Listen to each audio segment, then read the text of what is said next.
Hello everyone, welcome back to the channel. Last video में हमने merits relating to या motives relating to FDI देखा था। इस वीडियो में हम welfare effect of international capital flows देखेंगे कि इंटरनेशनल कैपिटल फ्लो जब होता है तो उसके वजह से as a nation as a whole welfare पे कैसा असर पड़ता है। In this section, we examine the welfare effect of international capital flow on the investing and host country. तो जब international capital flows हो रहा है, यानी अगर मैं FDI कर रही हूँ या FPI कर रही हूँ, तो इन्वेस्टिंग कंट्री एक हो गई। अगर ए नेशन बी नेशन में इन्वेस्ट कर रहा है एफडीआई या एफपीआई के बेसिस पे, तो ए आपका इन्वेस्टिंग नेशन हो गया एंड बी होस्ट कंट्री आपका बी हो गया। Some of these effect can be shown graphically. One second, it's उल्टा। दिस इज होस्ट कंट्री यानी जो इन्वेस्ट कर रहा है and B is the investing country जहाँ पे इन्वेस्ट हो रहा है। So host would be A. Subsequently, we examine the effect not really revealed in the graphical analysis. तो इसके बाद ग्राफिकली जो चीज हमने पहले तो हम इफेक्ट ग्राफिकली देखेंगे, then we look at what is all those points which are not covered by graphical analysis. In order to isolate the effect of capital flow, we assume here that there is no trade in goods. यहाँ पे हम capital flow का understanding समझने के लिए हम एक चीज यहाँ पे अज्यूम कर रहे हैं कि कोई भी दोनों नेशंस जो है वो गुड्स में ट्रेड नहीं कर रहे हैं। Moving forward, effect on the investing and the host country. In the figure 12.1, so this is your figure. This is the figure. We examine the world of only two nations, nation 1 and nation 2. तो पूरे world में there are only two nations, nation 1 and nation 2, with a total combined stock of O dash. combined capital stock कितना है? O से लेकर O dash तक combined capital stock है पूरे वर्ल्ड में। of this total capital stock, OA belongs to nation 1 and O dash A belongs to nation 2. तो उसमें से ओ ए जो है, ओ ए इतना पोर्शन नेशन 1 को बिलोंग करता है, इतना पोर्शन नेशन 2 को बिलोंग करता है। यानी ओ डैश तक पूरा कैपिटल इन वर्ल्ड अवेलेबल है। नेशन 1 के पास इतना पोर्शन है, ये नेशन 1 का पोर्शन है, ये नेशन 2 का पोर्शन है कैपिटल का। The VMPK1 and VMPK2 curves give the value of marginal product of capital in nation 1 and nation 2 respectively for various level of investment. Value of marginal, ये VMPK1 and ये VMPK2, ये है value of marginal product of capital. अब ये क्या होता है कि अगर आपने माइक्रो इकोनॉमिक्स में VMPL किया होगा, value of marginal product of labour, वैसे ही ये value of marginal product of capital ये रिप्रेजेंट क्या करता है? ये बताता है कि कितना रिटर्न, जैसे लेबर का अगर हम देखें तो कितना वो प्रोडक्टिविटी प्रोड्यूस कर रहा है, जितना वो प्रोड्यूस कर रहा है वो लेबर, उसका वैल्यू कितना है, उसके मार्जिनल प्रोडक्ट का वैल्यू कितना है, वो जितना मार्जिनल एवरी एडिशनल यूनिट जो भी प्रोड्यूस कर रहा है। समझो मैंने 5th लेबर को एम्प्लॉय किया, तो 5th लेबर 3 यूनिट्स बना रहा है, तो 3 उसका प्रोडक्टिविटी है, उसकी वैल्यू कितनी है is the value of marginal product. वैसे ही यहाँ पे value of marginal product of capital क्या रिप्रेजेंट करता है? वो रिप्रेजेंट करता है return on yield on capital. उस पर्टिकुलर कैपिटल का रिटर्न कितना है at that particular level of capital. In isolation, nation one invests its entire, अब देखोगे तो with increasing capital यूनिट ये वीएमपी का कर्व भी डाउनवर्ड जा रहा है। इसका रीजन क्या है वो आप कमेंट्स में मुझे बताइएगा। जैसे आपका वीएमपीएल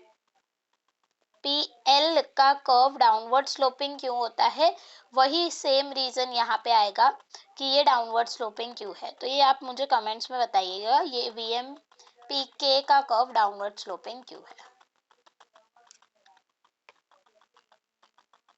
एन आइसोलेशन यानी ऑटार्की सिचुएशन, जब ट्रेड नहीं हो रहा है। Nation one invest its entire capital stock OA domestically at the yield of OC. तो जब वो मतलब कैपिटल कहीं और इन्वेस्ट नहीं कर रहा है, तो पूरा का पूरा नेशन वन जो है वो ओए डोमेस्टिकली अपने खुद के नेशन में इन्वेस्ट करके इतना यील्ड डोमेस्टिकली वीएमपी के वन, ये value of marginal product of capital in nation one का है, तो वो इतना सी जो है वो कमा रहा है। Value of marginal value of capital आप ले लो कि उतना इन्वेस्ट करके वो ओसी जितना रिटर्न्स कमा रहा है। Total product which can be measured by area under the value of marginal product curve is दस OFGA। तो टोटल प्रोडक्ट कितना हो गया, ये पूरा जितना पार्ट है वो पूरा part O, this was A, 1 second, ये टोटल प्रोडक्ट हो गया is what they are saying. Let me read once again. हाँ, the total product which can be measured under value of is thus OFGA, of which OCGA goes to the owner of capital in nation one and remainder CFG goes to the other cooperating factors such as labor and land। तो क्या हो गया, let me just remove this things। इतना उसने invest किया domestically जिसका return based on this VMPK1 इतना मिल रहा है, लेकिन टोटल प्रोडक्ट कितना मिल रहा है, टोटल प्रोडक्ट ये पूरा मिल रहा है OFGA। ये पूरा सेक्शन जो है वो टोटल प्रोडक्ट मिल रहा है OFGA, जिसमें से OCGA इतना पार्ट कैपिटल के ओनर्स को जा रहा है और बाकी का पार्ट लेबर, क्योंकि कैपिटल इन्वेस्ट करेंगे कहीं पे तो वहां पे लेबर और लैंड भी होगा, तो लेबर और लैंड ओनर्स को जाएगा। Similarly nation two in isolation, अब नेशन टू की बात करते हैं। तो ये नेशन वन का हो गया पूरा अंडरस्टैंडिंग कि वो आइसोलेशन में जब वो कैपिटल कहीं पे इन्वेस्ट नहीं कर रहा है तब। अब नेशन टू की बात करते हैं। अगर नेशन टू डोमेस्टिकली सिर्फ करेगा तो वो इतना वो O-H उसका डोमेस्टिकली यील्ड होगा, रिटर्न होगा कैपिटल ओनर्स का। बाकी टोटल प्रोडक्ट इतना होगा OJMA, जिसमें से इतना पार्ट लैंड एंड लेबर को जाएगा। तो कैपिटल ओनर को डोमेस्टिकली नेशन वन के कैपिटल ओनर को इतना मिल रहा है, नेशन टू के कैपिटल ओनर को इतना मिल रहा है डोमेस्टिकली अगर वो इन्वेस्ट करे तो एक बार रीड कर लेते हैं। Invest its entire stock O-A domestically at the yield O-H। तो मैंने ये चीज आपको बता दी, O-H इतना। टोटल प्रोडक्ट O-JMA, तो this entire part of which O-HMA goes to owner of capital in nation 2 and remainder of HJM goes to other cooperating factor, labor, land and so on. Let us assume that free international capital movement are allowed। अब freely आप internationally capital को move कर सकते हो, आप कहीं और पे invest कर सकते हो and there are no charges on it। Since the return on capital is higher in nation two, nation two में आप देख सकते हो नेशन वन का रिटर्न कितना था कैपिटल का, इतना, सॉरी ओसी, इतना नेशन वन का रिटर्न कैपिटल पे मिल रहा था, वही नेशन टू में कैपिटल पे इतना रिटर्न मिल रहा है, तो return is higher in nation two, ये हमें देखने को मिल रहा है।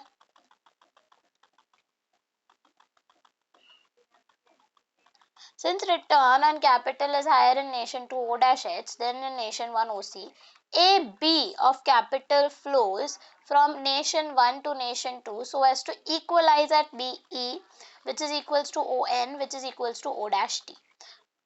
The rate of return on capital in two nation. तो क्या होगा, धीरे धीरे नेशन 1 के लोग नेशन 2 में इन्वेस्ट करना स्टार्ट करेंगे, तब तक जब तक दोनों नेशन में इक्वलाइज नहीं हो जाता, ON OE BE equal to O-T, जब तक दोनों नेशन में रिटर्न इक्वलाइज नहीं हो जाता, तो AB जितना अमाउंट नेशन 2 में इन्वेस्ट होगा, AB of capital flows from nation 1 to nation 2, so nation 1 के लोग AB जितने अमाउंट के लोग नेशन 2 में इन्वेस्ट करेंगे, ताकि तब तक क्या होगा, रेट ऑफ रिटर्न इक्वलाइज हो जाएगा, क्योंकि वो ज़्यादा कैपिटल फ्लो हो रहा है तो रेट ऑफ रिटर्न कम होगा, VMPL कम होगा, और इस वजह से क्या होगा, नेशन 2 में कम होगा और इस वजह से इक्वलाइज हो जाएगा, एंड अकॉर्डिंगली अब नेशन 1 से नेशन 2 में कोई इन्वेस्ट करने का जरूरत नहीं है, because it's the same return that you are getting. Total domestic product in nation 1 is now OFEB. अब जो total domestic product है, let me erase this first. अब जो total domestic product है in nation 1, that is OBEF, जिसमें से capital owners को OBEN जा रहा है, इतना पोर्शन कैपिटल ओनर्स को जा रहा है, बाकी लैंड एंड लेबर को जा रहा है। This is what is written over here. Total domestic product in nation 1 is now OFEB, to which must be added ABER as total return on foreign investment. अब इस OFEB में हमें ये part ABER, ये पार्ट भी add करना पड़ेगा, क्योंकि भले ही कहीं और इन्वेस्ट किया है बट रिटर्न तो हमें मिल रहा है, रिटर्न तो वापस इसी नेशन में आएगा, नेशन 1 में, तो रिटर्न इतना हम इसमें ऐड करेंगे टोटल प्रोडक्ट में, giving a total national income of OFERA। तो टोटल कितना हो गया,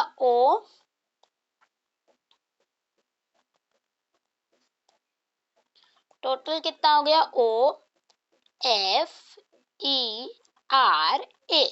जिसमें से ये पार्ट डोमेस्टिकली मिल रहा था, इतना पार्ट डोमेस्टिकली मिल रहा था, ये पार्ट फॉरेन में इन्वेस्ट करने से मिला। ERG greater than before foreign investment. अब इसमें एक्स्ट्रा पार्ट क्या है वो देखते हैं। Before investing in foreign nation, domestically जब हो रहा था तब यील्ड कितना था, तब यील्ड इतना था, ये टोटल रिटर्न था। अब टोटल रिटर्न कितना है, अब जो टोटल रिटर्न है वो है, I'll make with another pen, I'll just change the color.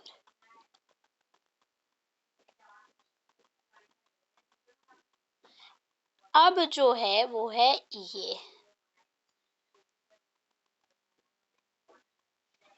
Extra, क्या मिला, ये पार्ट एक्स्ट्रा है। So with free movement of capital, nation 1 ने हायर रिटर्न्स एक्सपेक्ट करने के वजह से नेशन 2 में इन्वेस्ट किया और इतना एक्स्ट्रा रिटर्न पाया, that is ERG triangle extra return पाया। With free international capital flow, the total return on capital in nation 1 increases to ONRA. तो total return कितना आ रहा है? total return आपका हो रहा है ONRA. इतना total return बढ़ चुका है. total return capital owners को, और इतना part land and laborers को जा रहा है. टोटल रिटर्न भी बढ़ चुका. पहले सिर्फ रिटर्न OCGA था, इतना था सिर्फ रिटर्न, अब रिटर्न बढ़ चुका है. तो you can see the difference.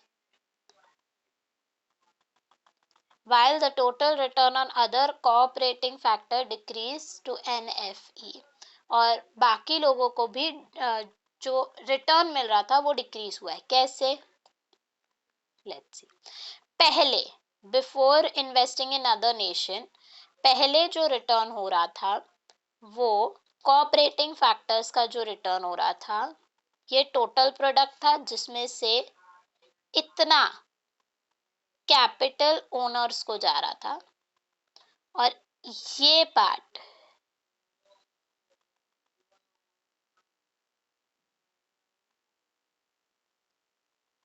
Land and labour cooperating factors को जा रहा था.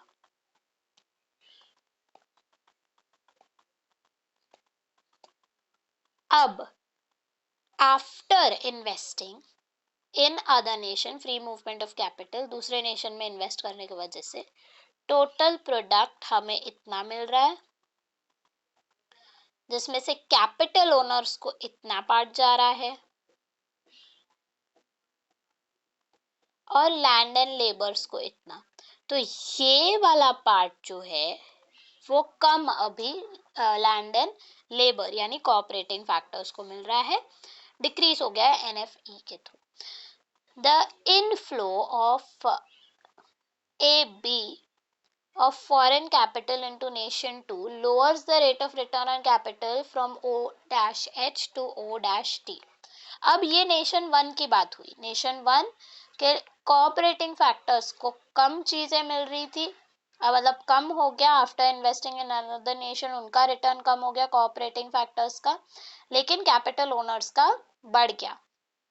अब नेशन 2 की बात हो रही है, क्योंकि नेशन 2 में इन्वेस्ट आ रहा था बाहर से नेशन 1 से, तो उनका OH से OT की तरफ रिटर्न कम हो गया है.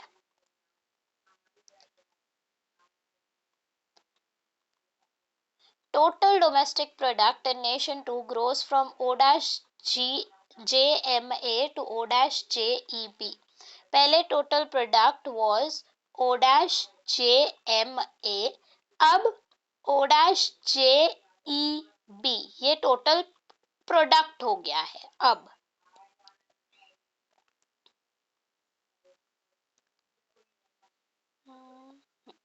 of the increase in total product ABEM. ABEM कहाँ है? ABEM, this part,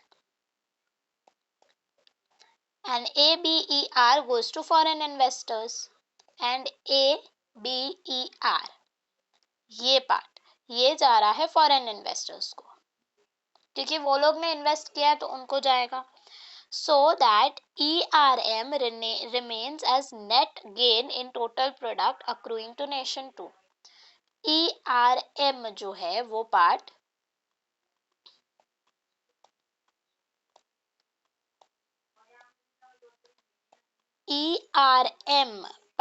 नेशन 2 को मिला एक्स्ट्रा गेन. अब ये क्यों हुआ? देखो, नेशन 1 का आफ्टर इन्वेस्टिंग इन नेशन 2 ये उनका रिटर्न था from investing in other nation. Nation 2 का क्योंकि बाहर से पैसे आए, टोटल प्रोडक्ट इतना हो गया, उसमें से ये पोर्शन उनको नेशन 1 को देना पड़ा, तो ये एक्स्ट्रा गेन्स मिला, क्योंकि अगर वो डोमेस्टिकली इन्वेस्ट कर रहे थे तो उनको सिर्फ इतना मिल रहा था. अब ये एक्स्ट्रा, ये ट्रायंगल एक्स्ट्रा मिला. आई होप आपको सारा समझ में आ रहा है diagram. You can take 1 second to just comment yes we are understanding the diagram. मैं इसीलिए धीरे धीरे जा रही हूँ और एक एक चीज समझा रही हूँ.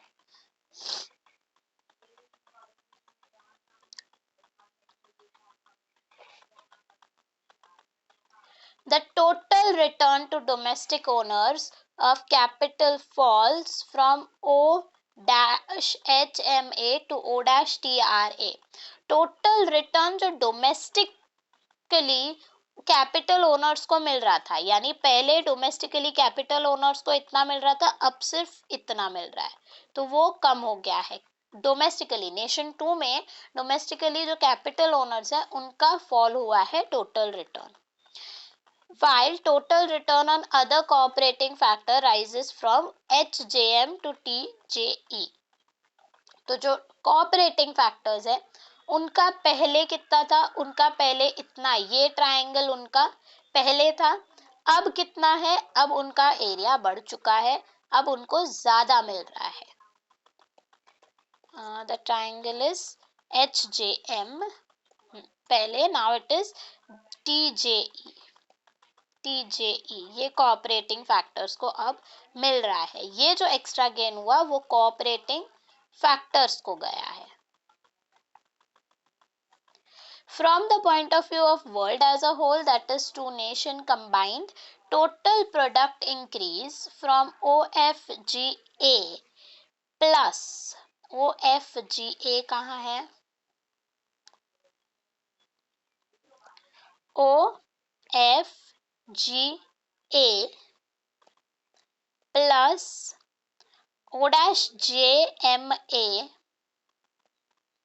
O-JMA, this was before domestically, to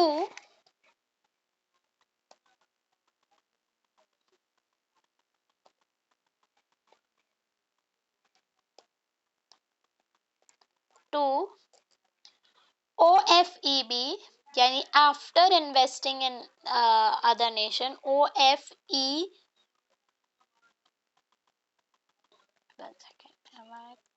total product increase दिखा रहा है ना, हाँ टोटल प्रोडक्ट इंक्रीज, तो OFEB total product of nation 1 OFEB and nation 2 का it is OJEB। Total product बोल रहे हैं तो OJEB, तो इंक्रीज इतना हुआ है। You can see this triangle is the extra gain, जिसमें से अब मैं इस ट्राइंगल को लेती हूँ, तो ये ट्राइंगल मेरा एक्स्ट्रा गेन है। इस ट्राइंगल में से इतना पार्ट नेशन 1 को गया, इतना पार्ट नेशन 2 को गया है, और by ERG plus ERM, ERG plus ERM मैंने अभी वही दिखाया, which is equals to EGM triangle, the shaded area of the figure. Thus international capital flow के वजह से क्या हुआ, हमने देखा कि it increases the efficiency in allocation of resources internationally and increase the world output and welfare. तो हमने वही देखा कि इसके वजह से टोटल प्रोडक्ट में भी इंक्रीज हुआ, और इसके वजह से टोटल प्रोडक्ट इंक्रीज हुआ, यानी एफिशिएंसी भी बढ़ गया रिसोर्सेज का, क्योंकि अब रिसोर्सेज इफेक्टिवली चीजों पे लगाए जाएंगे, ना कि ऐसे ही, एंड वर्ल्ड आउटपुट भी बढ़ जाएगा और वेलफेयर भी बढ़ा। Note that the steeper the VMPK1 and VMPK2 curves are greater is the total gain from international capital flow। जितना वो स्टीपर होंगे, जितना वो ऐसे स्टीप होंगे, उतना ज्यादा गेन होगा। आप ट्राई करके देख सकते हो, ये सारी चीजें ड्रॉ करके डायग्राम्स के साथ है ना, थोड़ा खेलना चाहिए। इसका मतलब है स्टीपर करो, फ्लैटर करो, एंड देन डिफरेंस देखो कि कितना आ रहा है in this change in output. I hope you have understood this diagram. Next जो है वो है other effect on investing in host country. ये एक इफेक्ट था कि वेलफेयर में एंड टोटल प्रोडक्ट में गेन होता है। दूसरे क्या इफेक्ट्स हैं हम दूसरे वीडियो में कवर करेंगे। अगर आपको डायग्राम समझ में आया है तो एक लाइक का बटन सिर्फ क्लिक कर दीजिए। कमेंट करके कुछ भी आपका फीडबैक है, या आपको डायग्राम रिलेटेड डाउट है, या आपको फीडबैक देना है कि हाँ डायग्राम बहुत अच्छे से समझा है, तो आप कमेंट में ज़रूर लिख सकते हैं। And do share it with your classmates. If you are new to the channel, do subscribe to the channel. मैं आगे और वीडियोस डाल रही हूँ इकोनोमेट्रिक्स से related, relating to international trade also. So do subscribe to the channel. Thank you.